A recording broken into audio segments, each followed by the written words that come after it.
పరమ తండ్రిని ఆత్మతోనూ సత్యంతోనూ యథార్థంగా ఆరాధించడానికి కూడి వచ్చిన పరిశుద్ధులందరికీ నా యొక్క హృదయపూర్వక వందనాలు పేరు పేరున చెల్లిస్తూ ఉన్నాను.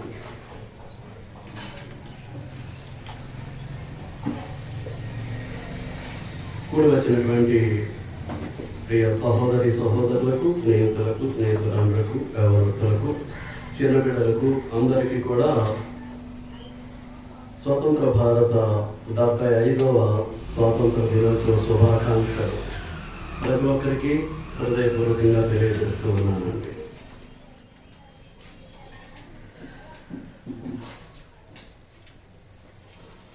భారతదేశానికి స్వాతంత్ర్యం వచ్చి 74 సంవత్సరాలు పూర్తయ్యాయి.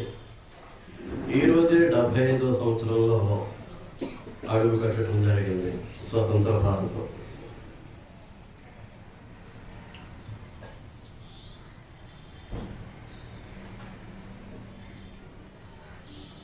స్వాతంత్ర్య దినోత్సవాన్ని పురస్కరించుకొని మనమందరం కూడా ఒక ప్రత్యేకమైనటువంటి విధానంలో దేవుని సన్నిధికి హాజరయ్యాం. ఎందుకు చేద్దామనంటే దేశభక్తి అనేటటువంటిది దైవభక్తిలో భాగం. దేశభక్తి అనేటటువంటిది దైవభక్తిలో భాగం.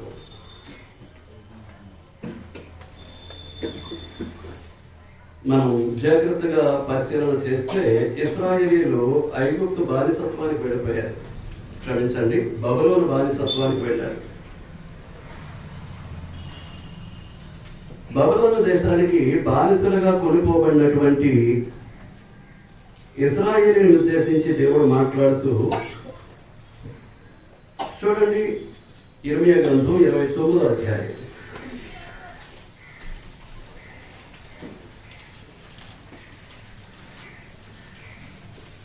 ఇర్మియా గ్రంథం 29వ అధ్యాయం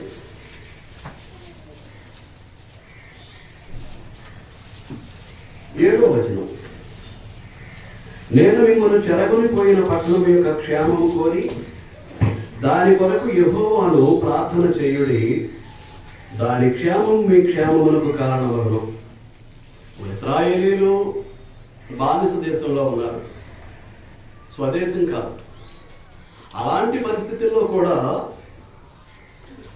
వారిని చెరగొనిపోయినటువంటి దేశం కొరకు ఏం చేయమంటున్నాడు? ప్రార్థన చేయమంటున్నాడు యెహోవా. ఎందుచేతనంటే ఆ దేశం యొక్క క్షేమమే మీ క్షేమం.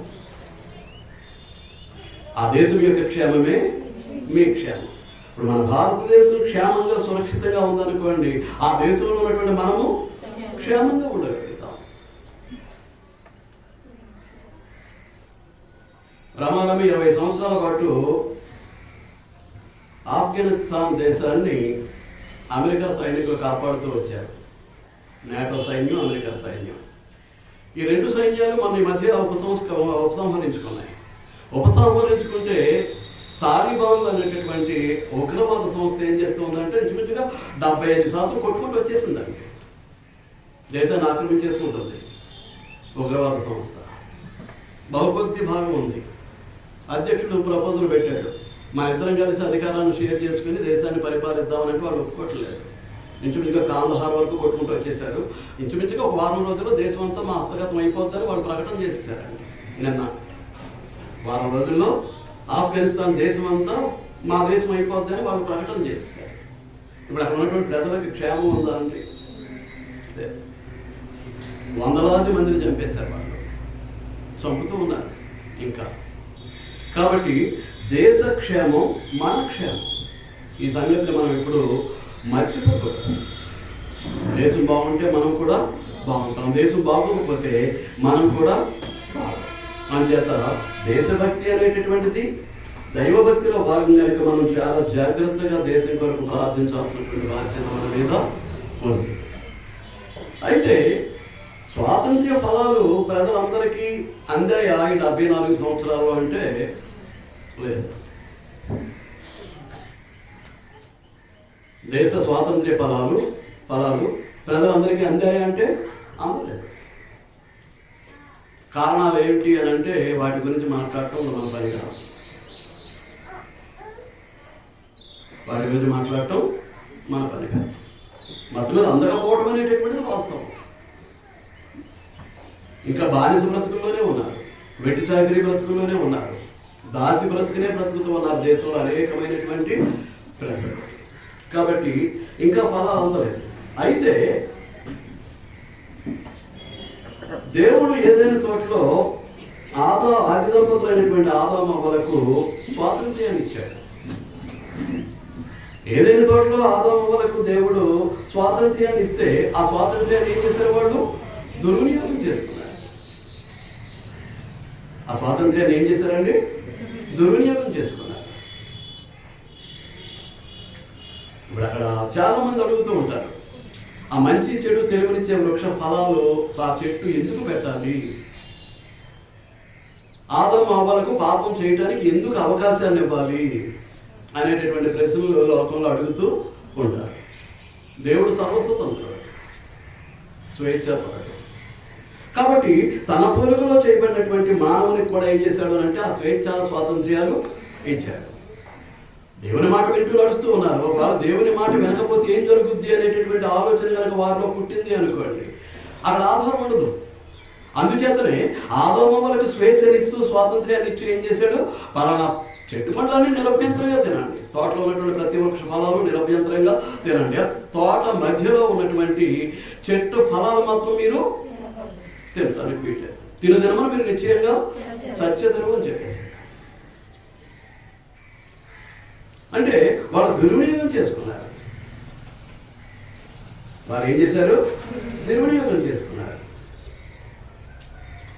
అయితే క్రీస్తు ప్రభు ద్వారా దేవుడు భూలోక సర్వ మానవాళికి స్వాతంత్రం ఇచ్చాడు. ఈ రోజున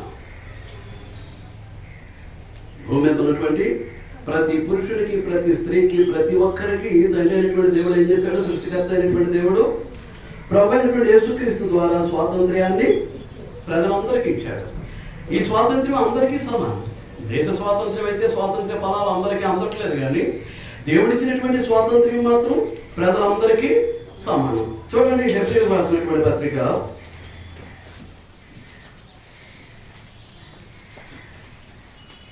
2వ అధ్యాయం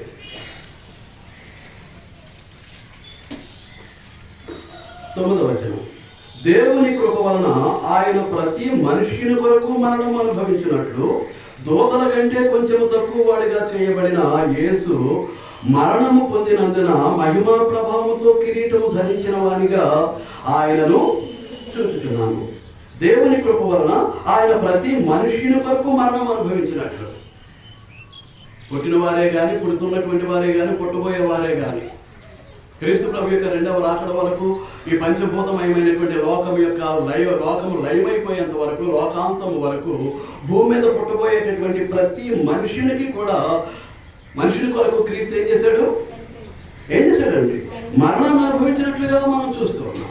అంటే దేవుడు క్రీస్తు ద్వారా అనుగ్రహించేటటువంటి ఆ పాపము నుండి అవసరమైనటువంటి స్వాతంత్ర్యం, పాప దోష అపరాధాల నుంచి దేవుడు అనుగ్రహించేటటువంటి స్వాతంత్ర్యం క్రీస్తునందు అందరికీ సమానమే. ఎవరికి అందకపోవడం అంటూ ఏమీ ఉండదు. మీరు అర్థమవుతుందా? ప్రతి ఒక్కరి వరకు యేసుక్రీస్తు శిలువలో మరణించాడు. ప్రతి పాపి వరకు యేసుక్రీస్తు శిలువలో మరణించాడు. మీరు అర్థమవుతుందా? కనుక ఈ స్వాతంత్ర్యం అందరికీ సమానమే అనేటటువంటి సంగతిని మనం గ్రహించవలసినటువంటి అవసరత మన మీద ఉందండి. కనుక ఈ స్వాతంత్ర్యాన్ని మనం పొందాలి అనుకుంటూ ఉన్నట్లయితే స్వాతంత్ర్యమునిచ్చే నియమానికి మనం పూర్వంగా లోబడాల్సినటువంటి బాధ్యత మన మీద ఉంది. ఈ స్వాతంత్ర్యాన్ని మనం అనుభవించాలి అని అంటే స్వాతంత్ర్యాన్ని ఇచ్చేటటువంటి నియమానికి మనం అందరం కూడా ఏం చేయాలి? పూర్వముగా లోబడాలి.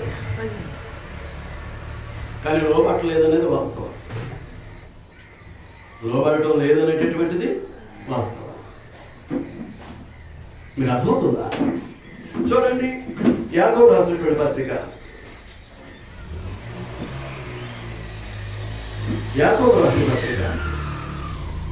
1వ అధ్యాయం 25వ వచనం. అయితే స్వాతంత్ర్యమునిచ్చిన సంపూర్ణమైన నియమంలో తేలి చూసి నిలకడగా ఉండివాడు ఎవడో వాడు విని మరచువాడు కాక క్రియను చేయువాడై ఉండి తన క్రియలో ధాన్యుడను. స్వాతంత్ర్యమునిచ్చి సంపూర్ణమైన నియమం. స్వాతంత్ర్యమునిచ్చి సంపూర్ణమైన నియమం ఏది అని అంటే క్రొత్త నిబంధన.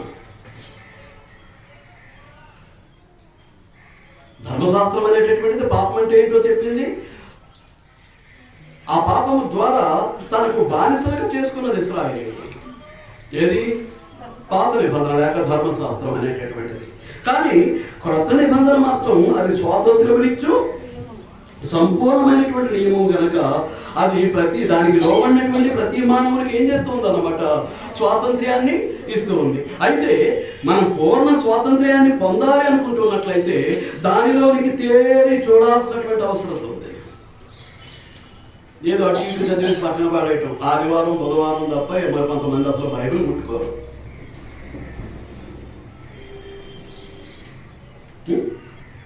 అక్షర జ్ఞానం కలిగినటువంటి వారు ఇక వారం మధ్యలో బైబిల్ తీసేటటువంటి పని లేదండి. సోదరులు అయితే స్త్రీల బైబిల్ తరగతి తీస్తారు. మీకు అర్థమవుతుందా? బైబిల్ ముట్టుకోరు, బైబిల్తో పని లేదు, బైబిల్ చదవరు. కానీ నీవు స్వాతంత్ర్యాన్ని పొందాలి. దేని నుంచి స్వాతంత్ర్యం అంటే మనం చూడబోతాం. ఏమండి? మనము చూడబోతాం. చూడండి, ఇది ఇలా పెట్టి యోహాను సువార్తకు మనం వెళదాం ఒకసారి. యోహాను సువార్త 8వ అధ్యాయం. యోహాను సువార్త 8వ అధ్యాయం 31వ వచనం నుంచి. కాబట్టి యేసు తనను నమ్మిన యూదులతో, మీరు నా వాక్యమందు నిలిచిన వారైతే నిజముగా నాకు శిష్యులై ఉండి సత్యమును గ్రహించెదరు.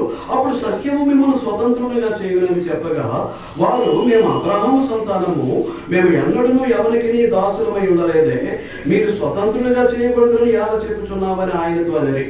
అందుకు యేసు, పాపము చేయు ప్రతివాడు పాపమునకు దాసుడని మీతో చెప్పుచున్నాను.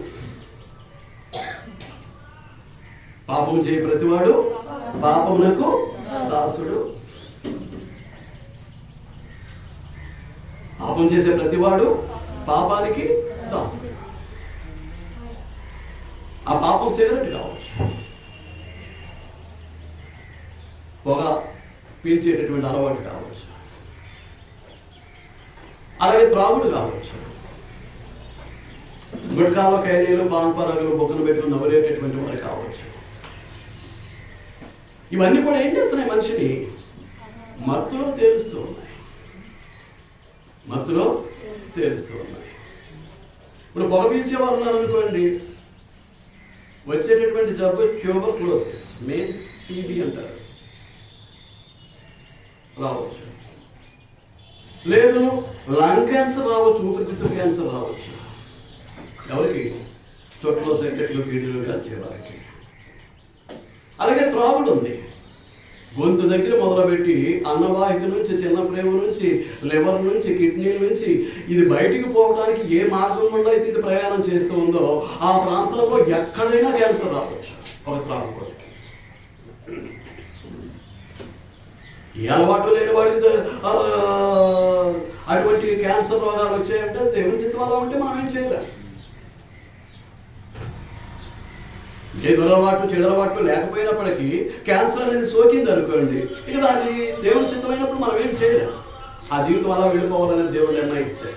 కానీ ఈ దురలవాట్లు చెడలవాట్ల వల్ల, అలాగే గుట్కాలు కైలీలు బాన్పరాకులు బొగ్గలు పెడుతున్నారు అనుకోండి, నోటి క్యాన్సర్, గొంతు క్యాన్సర్, నాలుగు క్యాన్సర్ ఇటువంటివి రావడానికి అవకాశాలు ఉన్నాయి. కనుక ఇది దేవుడు నిర్మించుకున్నటువంటి దేవుని ఆలయం. దేవుడు ప్రభువైనటువంటి యేసుక్రీస్తు పరిశుద్ధాత్ముడు నివసించడానికి దేవుడు కట్టుకున్నటువంటి మందిరం ఇది. దీన్ని అలాగో రకరకాల దురలవాట్లతోటి చెడలవాట్లతోటి మీరు పాడు చేసేస్తూ ఉంటే చూస్తూ ఉండే దేవుడు చూస్తూ ఊరుకోడు.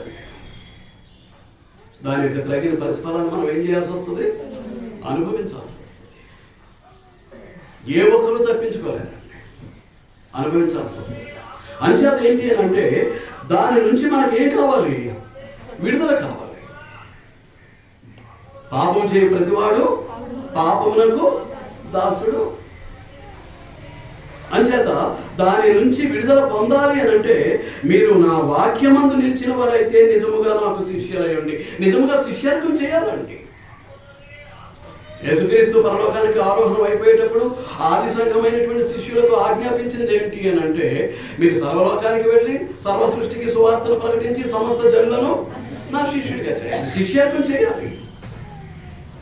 ఏం చేస్తున్నాం అంటే వాక్యాన్ని నేర్చుకోవాలి, వాక్యంలో నిలిచి ఉండాలి. అంచేతనే అంటూ ఉన్నాడు, మీరు నా వాక్యమందు నిలిచిన వారైతే నిజముగా నాకు శిష్యులై ఉండి మీరు ఏం చేస్తారు? సత్యాన్ని గ్రహిస్తారు, జీవిత సత్యాన్ని గ్రహిస్తారు. ఆ సత్యము మిమ్మల్ని స్వతంత్రులుగా చేయదు. వారు మేము అబ్రహాము సంతానము, మేము ఎన్నడూనూ ఎవరికి దాసులమై ఉండలేదే. నిజం మాట్లాడుతున్నారు, అబద్ధం మాట్లాడుతున్నారు? ఏమండి? ఎవరు మాట్లాడలేదు, నిజం మాట్లాడుతున్నారు, అబద్ధం మాట్లాడుతున్నారు? ఆ యూదులు తెలీదా? ఎవరికి తెలీదు, ఎవరికి తెలీదు. తెలియదు కాబట్టి మీరు మాట్లాడరు. అవునా? ఏమ్మా? ఎవరికి తెలియదు. 430 సంవత్సరాలు ఐగుప్తులో బానిసలుగా ఉన్నారు. 70 సంవత్సరాలు బబులోను దేశంలో బానిసలుగా ఉన్నారు. మరి మేము ఎవరికి అన్నడును మేము బానిసలమై ఉండలేదే అంటారేంటి?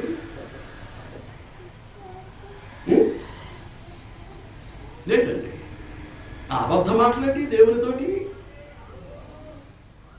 మేము ఎన్నడును ఎవరికి దాసులమై ఉండలేదే. 430 సంవత్సరాలు ఐగుప్తుల దాసులుగా ఉన్నారు. 70 సంవత్సరాలు బబులోను దేశంలో దాసులుగా ఉన్నారు. ఈ రోజున మీరు కూడా అలాగే అబద్ధం ఆడతారా? పొగ పీలుస్తూ చుట్టలో బీడీలు సిగరెట్లు కాలుస్తూ మేము కాల్చట్లేదంటారా? కళ్ళు సారా బ్రాందీ విస్కీ రమ్ము జీని ఇటువంటివన్నీ తాగేస్తూ మేము తాగట్లేదంటారా? కడుమేకండి, తాగట్లేదంటారా? గుట్కాలు ఖైనీలు పాన్ పరాకులు బొగ్గలు పెట్టుకుని కషాయాలు మింగుతూ మత్తులో తేలిపోతూ మేము ఆ పని చేయట్లేదంటారా? కొందరికి ప్యాకే మత్తు, కొందరికి పరాయి స్త్రీ పురుషుల మత్తు. ఏంటండి ఇలాంటి పాడు బ్రతుకులు బ్రతుకుతూ మేము అలాంటి పనులు చేయలేదంటారా?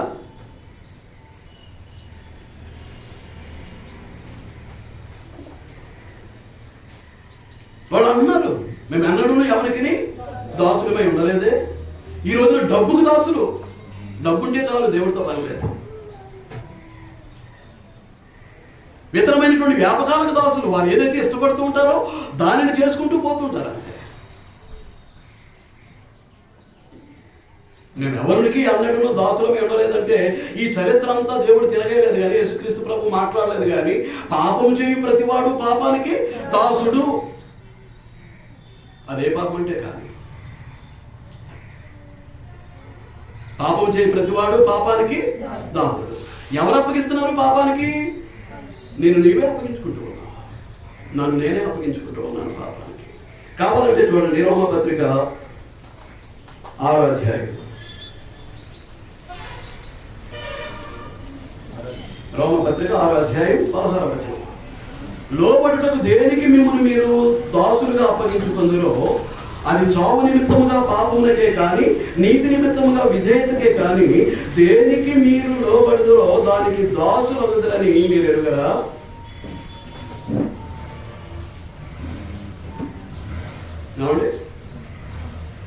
లోబడుటకు దేనికి మిమ్మల్ని మీరు ఆ దాసులుగా అప్పగించుకుందరో. దేనికి అప్పగించుకుంటున్నాడు? 6 అడుగుల మనిషి 6 సెంటీమీటర్ల సిగరెట్కి బానిస, చుట్టకు బానిస, బీడికి బానిస. 6 అడుగుల మనిషి 1 గ్లాసు మందుకి బానిస. తాగకపోతే చస్తాడు, అది పేల్చకపోతే చస్తాడు. ఈ తెగులేంటో నాకు అర్థం కాదు.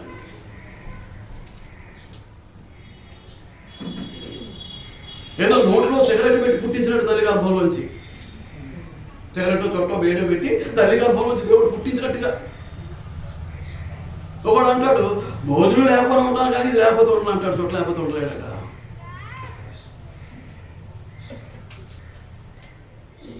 నువ్వే పాపం చేస్తూ ఉన్నావో నీకు తెలుసు. తోటి మనుషుల మీద అసూయ రాగద్వేషాలతో నిండిపోయి, ఆ ద్వేషంతో మత్సరంతో నిండిపోయి ఉన్నావా? అది కూడా పాపమే, అది కూడా పాపమే. కాబట్టి పాపము చేయి ప్రతివాడు దేనికి దాసుడండి? దేనికి దాసుడండి? పాపమునకు దాసుడు. లోబట్టుకు ఎవరు అప్పగిస్తున్నారు నిన్ను నన్ను? నాకు నేనే, మీకు మీరే, ఎవరికి వారమే. లోబట్టుకు దేనికి మిమ్మల్ని మీరు దాసులకు అప్పగించుకుందరో అది చావు నిమిత్తంగా పాపానికే. కానీ పాపంలో వచ్చే జీతం ఏంటి? మనం పాపం చేసేవాడు చస్తాడు. దేవుని దృష్టిలో చచ్చిన వాడు ఆత్మీయంగా, భౌతికంగా కూడా ఎంతో ఆయుష్ ఉండదు. జీవితకాలం దగ్గరలోనే ముగిసిపోయే టైం ఉంటుంది. అంచేత దేనికి మిమ్మల్ని మీరు దాసులుగా అప్పగించుకుందరో అది చావు నిమిత్తముగా పాపములకే కానీ నీతి నిమిత్తముగా విధేయతకే కానీ దేనికి మీరు లోబడదురో దానికి దాసులు అవుదురని మీరే కదా. దేనికి లోబడతామో దానికి దాసులు. ఆరాధన క్రమంగా రామనుకోండి, దానికి మనం దాసులు. దాని వల్ల వచ్చే ప్రయోజనాన్ని, భౌతిక ప్రయోజనాన్ని, శారీరక లాభాన్ని కోరుకొని ఏం చేస్తా ఉన్నాం? దేవుని సన్నిధిని విడిచిపెట్టేస్తున్నాం, దేవుని వాక్యాన్ని విడిచిపెట్టేస్తున్నాం, దేవుని మహిమపరిచే ఆరాధనను విడిచిపెట్టేస్తున్నాం, దేవుని ఆశీర్వాదాలు పోగొట్టుకుంటూ ఉన్నాం, మన ఇష్టానుసారంగా జీవించడానికి ప్రయత్నం చేస్తూ ఉన్నాం. దానికి బానిసలు. ఇక్కడ దాసులు దాసులు దాసులు అంటూ ఉన్నాడండి. కానీ ఇంగ్లీష్ బైబిల్కి వెళితే వాడబడినటువంటి పదం ఏంటంటే bond servant. Bond servant means a slave. Slave అంటే బానిస. దాసులైనా దాన్ని విడిచిపెట్టి బయటకు రావడానికి అవకాశం ఉంటుంది, కానీ ఈ బానిసలకు మాత్రం బయటకు రావడానికి అవకాశం ఉండదు. ఏదో సమయంలో పీల్చేయాలి, ఏదో సమయంలో తాగేయాలి, ఏదో సమయంలో బుక్కలు పెట్టేసుకోవాలా, ఏదో సమయంలో పేకాడేయాలి.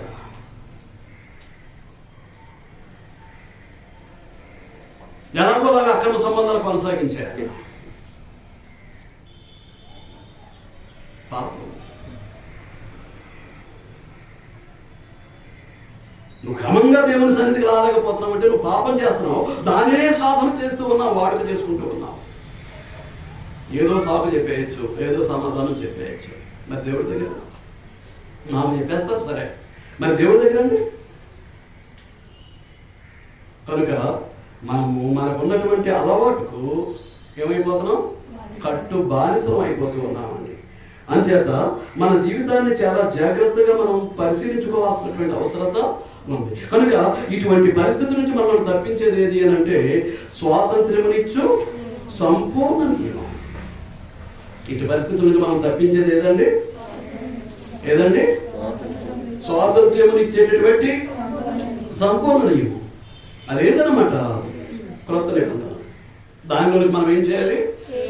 ఏదో వినేసి వెళ్ళిపోయి యథా జీవితం, మార్పు లేదు. అదే బ్రతుకు, అవే మాటలు, అదే ప్రవర్తన, మార్పు లేదు. వినపోవటమే తప్ప దాన్ని అనుసరించి జీవించగలిగేటటువంటి పరిస్థితులు లేవు.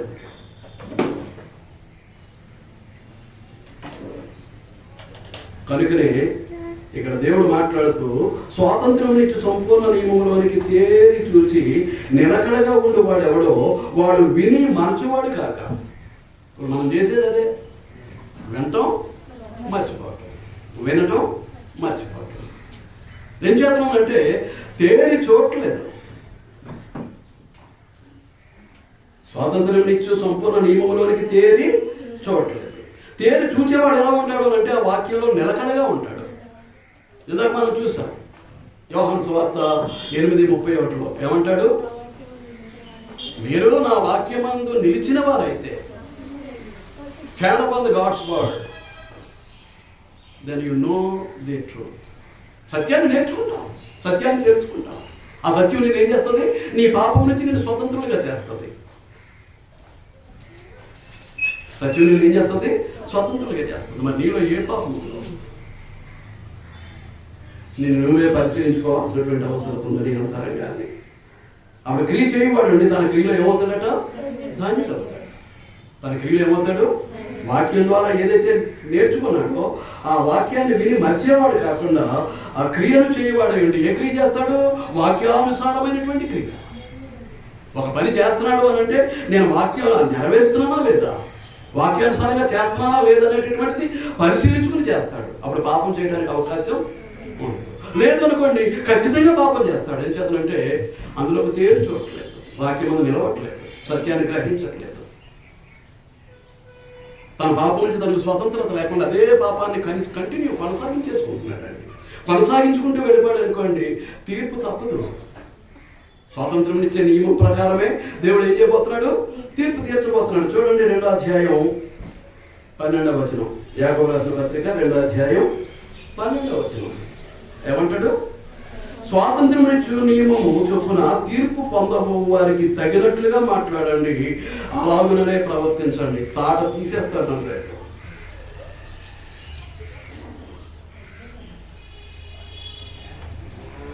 అగ్నిగుండం తప్పనటువంటి పరిస్థితికి వెళ్ళిపోతాం. ఏమంటాడు? స్వాతంత్ర్యం నుంచి నియమం చొప్పున తీర్పు పొందబో వారికి ఏం చేయబోతున్నాడు? స్వాతంత్ర్యం నుంచి నియమం చొప్పున ఏం చేయబోతున్నాడు? తీర్పు తీర్చబోతున్నాడు. క్రొత్త నిబంధన ప్రకారమే తీర్పు తీర్చబడుతుంది క్రైస్తవులకు. కావాలంటే చూడండి రోమపత్రిక 2వ అధ్యాయం,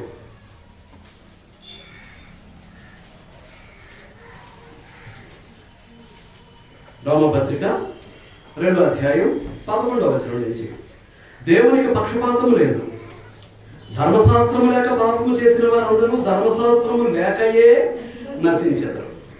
దేవునికి పక్షపాతం లేదండి. ధర్మశాస్త్రం లేకుండా పాపం చేసిన వారందరూ ధర్మశాస్త్రం లేకుండా ఏమైపోతారు?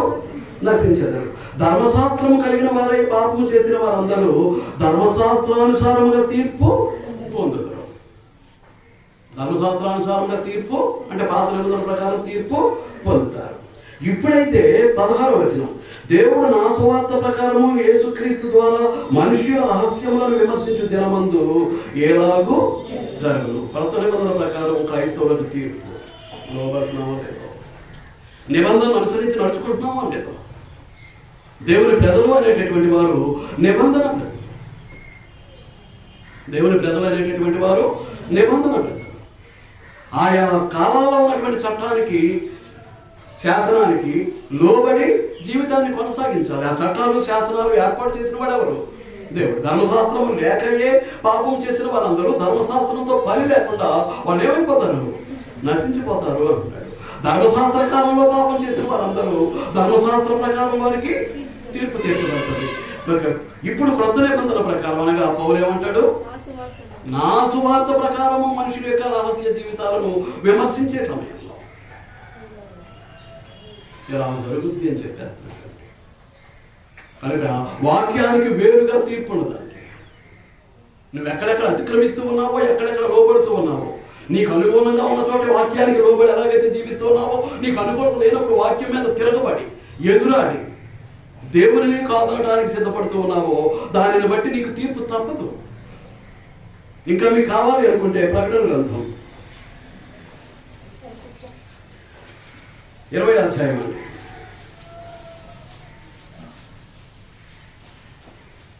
12వ వచనం నుంచి, మరియు గొప్పవారేమి కొద్దివారేమి మృతులైన వారు అందరూ ఆ సింహాసనం ఎదుట నిలవబడి ఉండి చూచితిని. అప్పుడు గ్రంథమును విప్పబడెను, మరియు జీవ గ్రంథమును వేరొక గ్రంథము విప్పబడెను. 15వ వచనం, ఎవరి పేరైనను జీవ గ్రంథమును రాయబడినట్లు కనబడిన ఎడల వాడు అగ్నిగుండములో పడబడెను. గ్రంథమును విప్పబడెను. ఏ గ్రంథాలు అవి? పరిశుద్ధ గ్రంథంలో ఉన్నటువంటి 66 పుస్తకాలను. అందులో మూడు యుగాలు, 3 చట్టాలు. పితృ యుగం, ధర్మశాస్త్ర యుగం, క్రీస్తు యుగం, క్రైస్తవ యుగం. ధర్మశాస్త్రం లేకయే పాపం చేసినటువంటి వారికి ధర్మశాస్త్రంతో పని లేకుండా ఏం చేస్తాడు? వారికి తీర్పు తీర్చేస్తాడు. ధర్మశాస్త్ర కాలంలో పాపం చేసినటువంటి వారికి ధర్మశాస్త్ర ప్రకారం తీర్పు తీర్చేస్తాడు. అదే క్రొత్త నిబంధన కాలంలో పాపం చేసినటువంటి క్రైస్తవులకు క్రొత్త నిబంధన ప్రకారం తీర్పు తీర్చేస్తాడు. కనుక ఆ వాక్యానుసారంగా ఏ కాలంలో ఉన్నటువంటి చట్ట ప్రకారం ఆ కాలంలో జీవిస్తున్నటువంటి వారి పేర్లు మాత్రం ఎక్కడుంటాయి? జీవగ్రంథంలో వ్రాయబడతాయి. ధర్మశాస్త్రం ప్రకారం జీవించే వారి పేర్లు జీవగ్రంథంలో రాయపడతాయి. క్రొత్త నిబంధన ప్రకారం జీవించే వారి పేర్లు జీవగ్రంథంలో రాయపడతాయి. ఎవరి పేరైతే జీవగ్రంథంలో కనిపించదో, ఇక్కడ క్రీస్తు సంఘ సభ్యులమని, దేవుని రాజ్య పౌరులమని లోబడకుండా అవిధేయులై, భక్తిహీనులై, స్వనీతి పరులై ఎవరైతే జీవిస్తూ ఉన్నారో వీళ్ళందరూ ఎక్కడికి పోతారండి? ఎక్కడిపోతారు? ఆగిపోతారు. నువ్వు వాక్యానుసారంగా జీవిస్తూ ఉంటే నీ పేరు ఎక్కడ ఉంటుంది? జీవగ్రంథంలో ఉంటుంది. వాక్యానుసారంగా జీవించకపోతే నీ పేరు జీవగ్రంథంలో ఉండేటటువంటి అవకాశం లేదు. స్వాతంత్రం నుంచి సంపూర్ణ అందులోకి ఏం చేయాలి? పేరు చూడాలి. ఇష్టానుసారంగా 4 మాటలు వినేసి వెళ్ళిపోయి దూకేయటమే లోకంలోనికి. మళ్ళీ బుధవారం వస్తారు, లేకపోతే లేదు. మళ్ళీ శుక్రవారం సేవలకు వస్తారు, లేకపోతే లేదు. ఆదివారం మొక్కుబడి. వాడి భక్తిలో ఎదగటం ఉండదండి. ఆత్మ సంబంధమైనటువంటి ఎదుగుదల సాధించలేదు. అలాగే ఉంటారు, వస్తుంటారు, వెళ్తుంటారు అంతే. కనుక తీర్పు కూడా దేని ద్వారా? దేని ద్వారా? స్వాతంత్ర్యమనిచ్చి నియమము చొప్పుననే తీర్పు. క్రైస్తవ కొత్త నిబంధన ప్రకారమే తీర్పు. చాలా జాగ్రత్తగా ఆలోచించాలని మీకు మనం చేస్తూ ఉన్నాను. మూడవది ఏంటి అని అంటే జీవమునిచ్చు ఆత్మ యొక్క నియమం. మూడవది ఏంటండి? జీవమునిచ్చు ఆత్మ యొక్క నియమం పాప మరణముల నియమం నుంచి నన్ను విడుదల చేస్తూ ఉంది. చూడండి, రోమపత్రిక 8వ అధ్యాయం. రోమపత్రిక 8వ అధ్యాయం మొదటి 2 వచనాలు.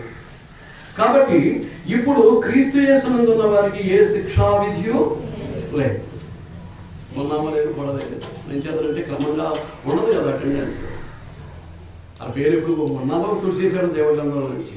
బాప్తిసం పొంది క్రీస్తు సంఘంలో చేర్చబడినప్పుడు పేరు రాసుకుంటాడు. ఇక్కడ క్రమమైనటువంటి జీవితం జీవించినప్పుడు అరేంజ్ చేసేస్తాడు, తుడిచేస్తాడు. పేరు అక్కడ ఉండదు, పేరు కొట్టేస్తాడు. అర్థమవుతుందా? అసలు క్రీస్తునందు ఉన్నామా? నీ ఇష్టం వచ్చినప్పుడు వచ్చి ఇష్టం వచ్చినప్పుడు మానేస్తుంటే నీ పేరు అక్కడ ఉండదు. క్రీస్తునందు నువ్వు ఉండవు. నువ్వు లేవేమో చూసుకోవటం మంచిది. అర్థమవుతుందా అండి? కాబట్టి ఇప్పుడు క్రీస్తు యేసునందు ఉన్న వారికి ఏ శిక్షా విధియో లేదు. క్రీస్తు యేసునందు ఉండటం అంటే క్రీస్తు ప్రభు యొక్క శరీరమైనటువంటి క్రీస్తు సంఘమునందు ఉండటం. గమనిస్తూ ఉన్నారని నేను భావిస్తూ ఉన్నాను. క్రీస్తు యేసునందు ఏముంది అని అంటే జీవమునిచ్చు ఆత్మ యొక్క నియమము. క్రొత్త నిబంధన జీవమునిచ్చు ఆత్మ యొక్క నియమము ఏంటన్నమాట? అది క్రొత్త నిబంధన. ఏం చేసింది? పాప మరణముల నియమము నుండి నన్ను విడిపించింది. పాప మరణముల నియమం అంటే ఏదది? ఈ పండు తినుదినమే ఎవరో ధర్మశాస్త్రం అంటున్నారు. కాదు, తప్పు. ఇది ఏదైనా తోటలో ప్రారంభమైంది. నువ్వు ఈ పండు తినుదినమును నిశ్చయముగా చచ్చదు. పండు తిన్నదాన్ని బట్టి చచ్చిపోతాడా? దేవుని యొక్క ఆజ్ఞలు అతిక్రమించడాన్ని బట్టి చచ్చిపోతాడా? దేవుని మాట వినకపోవటాన్ని బట్టి, దేవుని ఆజ్ఞకు లోపడకపోవటాన్ని బట్టి ఏమవుతాడు? చస్తాడు. అలాగే ఇప్పుడు కూడా దేవుని మాట వినకుండా ఎంతమంది చచ్చిన స్థితిలో ఉన్నారో, మృత స్థితిలో ఉన్నారో, క్రీస్తునందు ఉన్నామని చెప్పుకుంటూ శిక్షకులు అనేటువంటి జీవితాన్ని జీవిస్తూ ఎంతమంది ఉన్నామో మన హృదయాన్ని, మనసును మనం జాగ్రత్తగా పరిశీలించుకోవాల్సినటువంటి అవసరత మన మీద ఉంది. కనుక క్రీస్తు యేసునందు జీవమునిచ్చు ఆత్మ యొక్క నియమం. క్రొత్త జన్మ ద్వారా క్రీస్తులోనికి ప్రవేశించి క్రీస్తు యొక్క పరిశుద్ధతలో పాలివారమై క్రీస్తు యొక్క నీతిని వెంబడించేటటువంటి వారమై దేవునితో సమాధానం కలిగి నడుచుకునేటటువంటి వారమై ఉండేటటువంటి మనం క్రీస్తు యేసునందు జీవమునిచ్చు ఆత్మ యొక్క నియమానికి మనం లోబడాల్సినటువంటి అవసరం ఉంది. ఆ నియమం ఏం చేస్తుందంటే మనను ఏదైనా తోటలో ప్రారంభమైనటువంటి పాప నియమం, పాప మరణముల నియమం నుంచి మనను విడుదల చేస్తుంది. అదే స్వాతంత్ర్యం. నువ్వు పాపం చేసుకుంటూ వెళ్తే మరణానికి లోనై ఉన్నావు. పాపం చేసుకుంటూ వెళ్తే మరణానికి లోనై ఉన్నావు. కాబట్టి ఏ పాపం చేస్తున్నాం అనేది నీకే తెలుసు. ఏ పాపము లేదు. మీకు చాలా హృదయపూర్వక వందనాలండి. కామన్గా దేవుని సన్నిధికి హాజరవుతున్నారు. అవి ఆరాధనలే కానీ, బైబిల్ తరగతులే కానీ, ఇతర కార్యక్రమాలే కానీ, దేవుని వాక్యాన్ని నేర్చుకుంటున్నారు. కొత్త నిబంధనలో తేరు చూస్తున్నారు. ఆ నాకు తేరు చూస్తూ నిలకడ, ఆ వాక్యం ముందు నిలకడగా ఉంటే వాడు క్రియలో ధన్యుడు అవుతాడు. ఎందుకంటే ఆ వాక్యానుసారంగానే జీవిస్తాడు, ఆ వాక్యానుసారంగానే మాట్లాడతాడు, ఆ వాక్యానుసారంగానే ప్రవర్తిస్తూ ఉంటాడు. కనుక తన క్రియలో ఏమవుతాడు? ధన్యుడు అవుతాడు. కనుక పాప మరణముల నుండి నియమం నుండి మనల్ని విడిపించాను. ఇట్లనగా ధర్మశాస్త్రము దేనిని చేయజాలకపోయానో దానిని దేవుడు చేశాడు. ధర్మశాస్త్రం చేయలేకపోయింది. ఆ పాప మరణముల నియమం నుంచి ధర్మశాస్త్రం విడుదల చేయలేకపోయింది. కానీ ఏది చేసింది? దేవుని ఆత్మ యొక్క నియమం అనగా క్రొత్త నిబంధన ఏం చేసింది అంటే మన పాపం నుంచి విడుదల చేసింది. అలాగే ఉపదేశ క్రమం ఏంటంటే అది ఉపదేశ క్రమం. రోమపత్రిక 6వ అధ్యాయం 17-18 వచనాలు. మీరు పాపమునకు దాసులై ఉంటిరి కానీ ఏ ఉపదేశ క్రమమునకు మీరు అప్పగింపబడితిరో దానికి హృదయపూర్వకంగా లోబడిన వారై పాపము నుండి విమోచింపబడి నీతికి దాసులైతిరి. ఇందుకు దేవునికి స్తోత్రం. మీరు పాపమునకు దాసులై ఉంటిరి. ఎప్పుడు? క్రీస్తులోనికి ప్రవేశం.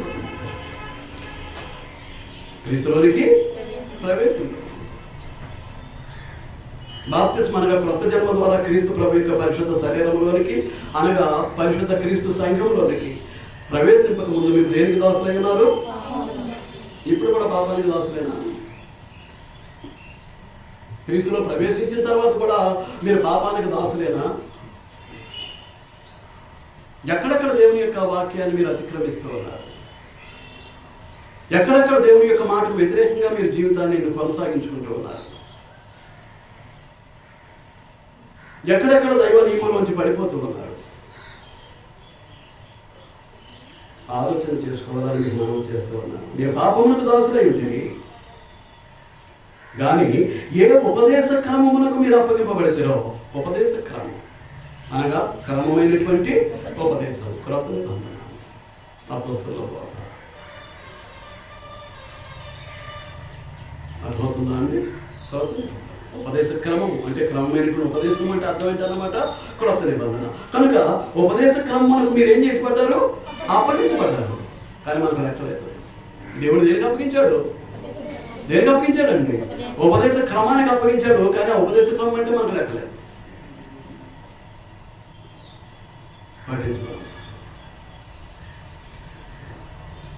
కానీ ఏ ఉపదేశ క్రమమునకు మీరు అప్పగింపబడితేరో దానికి హృదయపూర్వకముగా లోబడిన వారే. ఆ ఉపదేశ క్రమానికి ఏం చేయాలి? హృదయపూర్వకంగా లోబడాలి. హృదయపూర్వకంగా లోబడినటువంటి వారు వాక్యానికి విరుద్ధంగా ఏమీ మాట్లాడరు, ఏమి చేయరు. ఏ ఉపదేశ క్రమానికైతే మన పాప విమోచనార్థం దేవుడు అప్పగించాడో దానికి హృదయపూర్వకంగా మనం లోబడితే ఏ విషయంలోనూ కూడా తప్పు చేయము, ఏ విషయంలోనూ కూడా పాపం చేయము.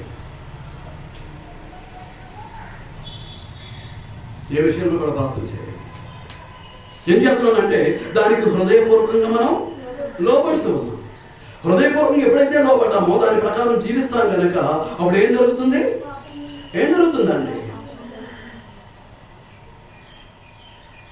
పాపం నుండి విమోచింపబడతాం. పాపం నుండి ఏం చేయబడతాం? విమోచన అంటే అర్థం ఏంటి? విడుదల. పాపము నుంచి విడుదల పొంది నీతికి దాసులు అవుతాం. ఇలాంటి పరిస్థితులు పొందిన మిమ్మల్ని బట్టి దేవునికి స్తోత్రాలు చెల్లిస్తున్నాను. దేవునికి స్తోత్రాలు చెల్లిస్తున్నాను. కాబట్టి ఆలోచన చేయాలి. 74 సంవత్సరాలు పూర్తయినప్పటికీ ఆ స్వాతంత్ర్య ఫలాలు ప్రజలందరికీ 135 కోట్లు 140 కోట్లు ఉన్నారు, అందరికీ అందలేదు భారతదేశం. కానీ దేవుడిచ్చినటువంటి స్వాతంత్ర్యం క్రీస్తునందు అది మనుషులందరికీ సమానమే, వ్యత్యాసాలు ఏం లేదు.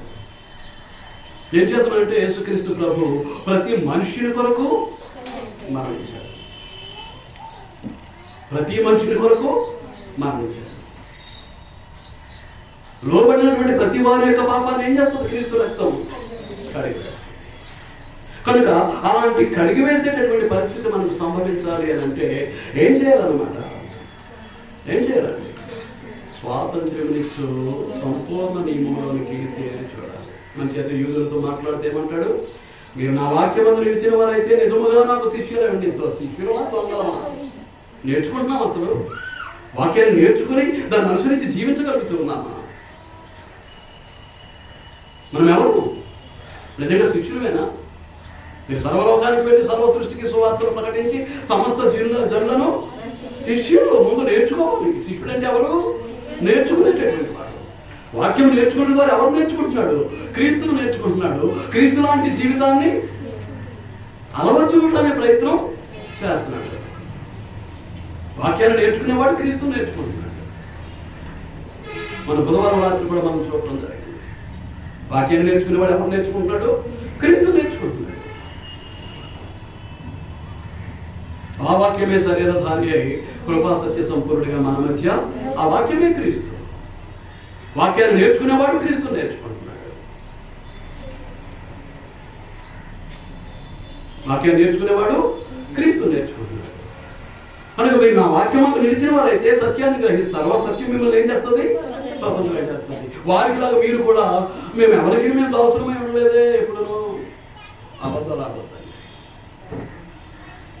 నీలో ఉన్నది దేవుని వాక్యానికి విరుద్ధమైంది. నువ్వు దానికి బానిసవు, కట్టు బానిసవు.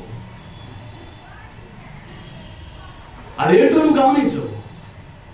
దాన్ని విడిచిపెట్టడానికి ప్రయత్నం చేయి. నీలో ఉన్నదాన్ని బయటకు పారద్రోలడానికి ప్రయత్నం చేయి. దాన్ని పూర్తిగా విడిచిపెట్టేయడానికి, విసర్జించడానికి ప్రయత్నం చేయి. అక్కడ స్వాతంత్రాన్ని చేసేటువంటి సంపూర్ణ నియమంలోనికి తేరు చూడు.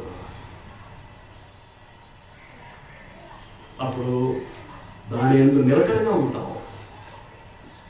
క్రియ చేయట్లో ధన్యుడు అవుతావు. లేదనుకోండి, అదే స్వాతంత్రం నుంచి నియమం చొప్పున నీకు తీర్పు కాసు కూర్చొని, అదే స్వాతంత్రం నుంచి నియమం చొప్పున నీకు తీర్పు కాసు కూర్చొని ఉంది. మధ్యాకాశంలో క్రీస్తు ప్రభు యొక్క రెండవ రాకడ సమయంలో తీర్పులో నిలబడ్డామంటే అయిపోయింది అన్నమాట. ఇక నీ సంజయసుతో సాకులతో నీకు పర్లేదు, తోసేయటమే. ఎక్కడికి? అగ్నిగుండంలో తోసేయటమేనండి, వరుస పెట్టి తోసేయటమే. కాబట్టి ఆ స్వాతంత్రం నుంచి నియమం చొప్పున తీర్పు తీర్చబడపోయేటటువంటి వారిగానే మనం ఏం చేయాలి? ఆ భయంతోటే మాట్లాడాలి, భయంతోటే ప్రవర్తించాలి. నోటికి వచ్చినట్టుగా మాట్లాడి శరీరానికి వచ్చినట్టుగా ప్రవర్తిస్తే దేవుడు చూస్తూ కూర్చునేవాడు కాదు. ఏ బాధ్యతలు అయితే మనకు అప్పగించాడో పురుషులుగా, స్త్రీలుగా, ఆ బాధ్యతలన్నీ కూడా మనం ఉన్న చోట ఖచ్చితంగా దైవ నియమం చొప్పున దాన్ని నెరవేరిస్తేనే దేవుని ఎదుట మనం తీర్పులో నిలబడకుండా ఉండేటటువంటి భాగ్యాన్ని మనం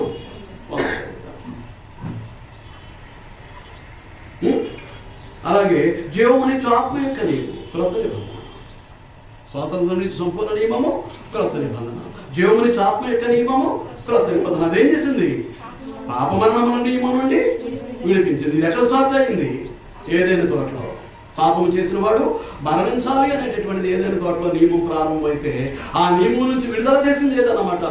ధర్మశాస్త్రం చేయలేకపోయింది. కానీ జీవమనిచ్చు ఆత్మ యొక్క నియమం అనగా క్రొత్త నిబంధన ఏం చేసింది? మనలను ఏం చేసింది? విడుదల చేసింది. ఏం చేసిందంటే మనల్ని విడిపించింది. అలాగే ఉపదేశకరం. మీరు పాపానికి దాసులై ఉన్నారు క్రీస్తులో ప్రవేశించక ముందు. క్రీస్తు దగ్గరికి రాకముందు, క్రీస్తులో ప్రవేశించక ముందు పాపానికి దాసులై ఉన్నటువంటి మీరు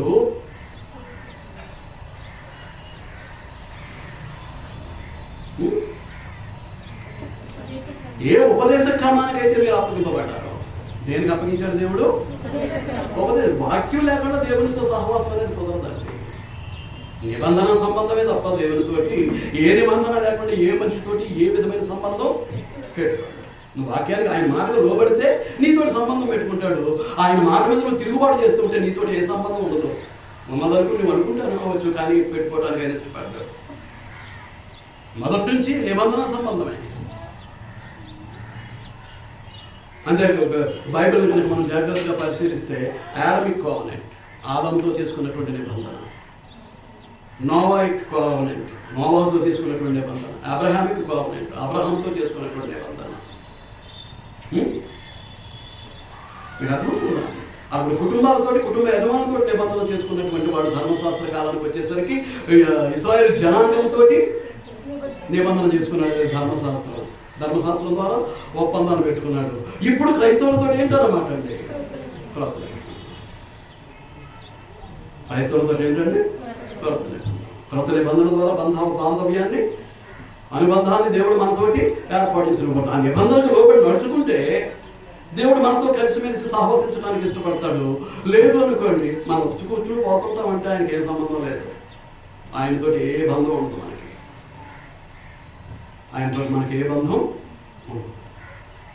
అల్లి బిల్లి అట్లా వచ్చి కూర్చొని వెళ్ళిపోవడమే. కనుక గమనించండి, ఏ ఉపదేశ క్రమానికైతే అప్పగించాడో దేవుడు, దానికి మనం ఏం చేయాలండి? ఏం చేయాలి? హృదయపూర్వకంగా లోబడితే అదేం చేస్తుంది? మనం పాపం నుంచి విమోచిస్తుంది, అనగా పాపం నుంచి విడుదల చేసి నీతికి దాసులుగా చేస్తుంది. ఏ దాసత్వమైన దాసుడు అని వస్తే we must be as a bond servant. పాపానికి కట్టుబానిసలుగా ఉన్నాం, అలాగే నీతికి కట్టుబానిసలమై ఉండాలి, పరిశుద్ధతకు కట్టుబానిసలమై ఉండాలి, క్రైస్తవ భక్తి జీవితానికి కట్టుబానిసలమై ఉండాలి. ఆ బానిసత్వాన్ని ఇలా మార్చుకోవాలి. ఆ బానిసత్వాన్ని ఏం చేయాలండి? ఇలా మార్చుకోవాలి. పాట ముగియలేదు, టైం అయిపోయింది, దాటిపోయింది. శ్రద్ధగా మీ అందరికీ నా హృదయపూర్వకంగా తెలియజేస్తూ ముగిస్తూ ఉన్నాను. మీ జీవితాలు పరిశీలించుకోండి. ఈ దేహం దేవునికి కాదు. ఈ ఆలయంలో చెడు పాపము అనేటటువంటిది నువ్వు ప్రవేశపెట్టావు అని అంటే నిన్ను చూస్తూ ఊరుకునేటటువంటి వాడు కాదు. నీ తల్లి గర్భంలో తన చేతులతో నిర్మించిన ఈ దేహాన్ని నేను తాగుడికి బానిసగా చేసేస్తాను, చుట్లకి వీడియోలకి బానిసలుగా చేసేస్తాను, నా ఇష్టానుసారంగా వాడేసుకుంటాను అని అంటే చూస్తూ ఊరుకునేవాడు కాదు. అది ఆయన ఇచ్చినటువంటి జీవితం. ఆయన కొరకే బ్రతకాలి తప్ప మరి దేని కొరకు బ్రతకడానికి మానవునికి అవకాశం లేదు. దేవుడిచ్చిన స్వాతంత్రం ఏం చేస్తాం? ఆలంలాగే దురుపరుస్తూ ఉన్నాం. మమ్మల్ని మనం పరీక్షించుకుందాం. మరొకసారి 75వ భారత స్వాతంత్ర దినోత్సవ శుభాకాంక్షలు ప్రతి ఒక్కరికి తెలియజేస్తూ ఈ స్వాతంత్ర్యపు పాఠాన్ని నేను ముగిస్తూ ఉన్నానండి. అందరికీ